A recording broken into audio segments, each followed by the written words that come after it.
जलाल चांडियो सिंध हो ऐं सिंध जलाल चांडियो हो। सिंध जी तारीख़ में सभ खां वधीक सिंधी टोपी खे इस्तेमालु करण वारो उस्ताद जलाल चांडियो आहे, जंहिं पंहिंजे फ़न यख़्तारे ऐं चपड़ी राग जे ज़रिए ॻोठ वाइण, वस्ती वस्ती, शहर झरझंग, जबल काछे, कशमोर खां कराची पूरी दुनिया ताईं मुतारिफ़ करायो। सिंधी कल्चर जो असल सहरो जेको आहे जलाल चांडियो ते अचे थो। जलाल चांडियो सिंधी टोपी अजरक खे पूरी दुनिया में मुतारिफ़ करण वारो बानी हो। सिंध जे बबर शेर फ़नकार उस्ताद जलाल चांडियो जे नाले जी सुभाणे ॼमंदड़ ॿार बि 20 सालनि खां पोइ बि चवंदो जलाल जलाल हो, पर जलाल जे आवाज़ में कुदरत वारे अहिड़ी मणिया रखी हुई सा ॿियनि फ़नकारनि में न हुई।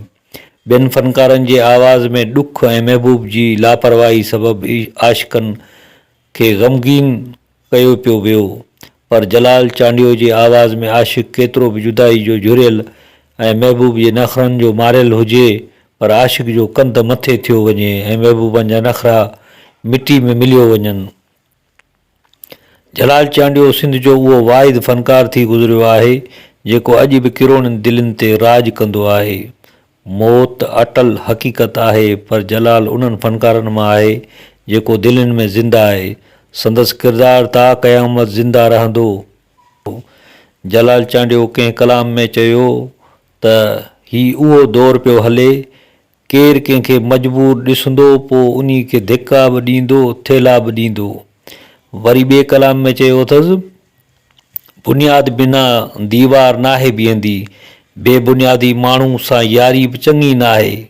वरी किथे ॿी माना में चयो अथसि, अलाए त कहिड़ी बीमारी थी पई आहे, तबियत ज़माने खां आरी थी पई आहे, रक़ीबनि जे दिल में बहारी थी पई आहे, ॾुखे यार सां मुंहिंजी यारी थी पई आहे, अञा कंहिं न कयोसीं ए दादन, अजायो असांजी ख़्वारी थी पई आहे।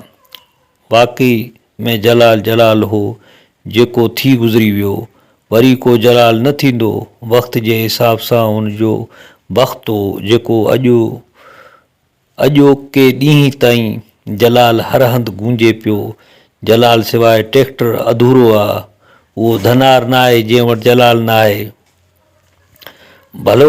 भले हाणोकीअ वक़्त जे हिसाब सां ॻाइणा ॻाइनि पिया, पर जलाल जे लफ़्ज़ में दर्द खे ख़तमु करण जूं ॻाल्हियूं हुयूं।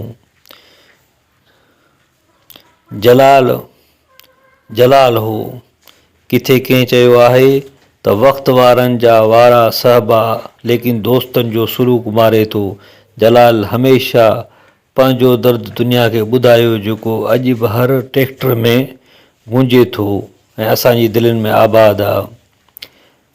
जुंग ॾिहारे जोहोई के दाना दोस्त कजनि, जहिड़े तेड़े लहर न लुॾणा धरती जीअं मधुबन, उने कन अमीक जी तांग न अचे तन, सजण सोनी हार जीअं वरह न वल्टचन, पक्का पीं कजनि कचन मां की न थिए। शाह अब्दुल लतीफ़ भिठाई।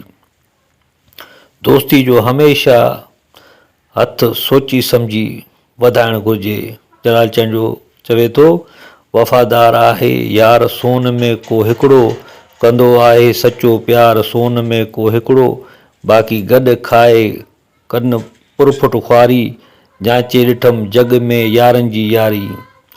जलाल चांडियो हिकु सुठे फ़नकार सां गॾु हिकु सुठो इंसान दोस्त माण्हू हो।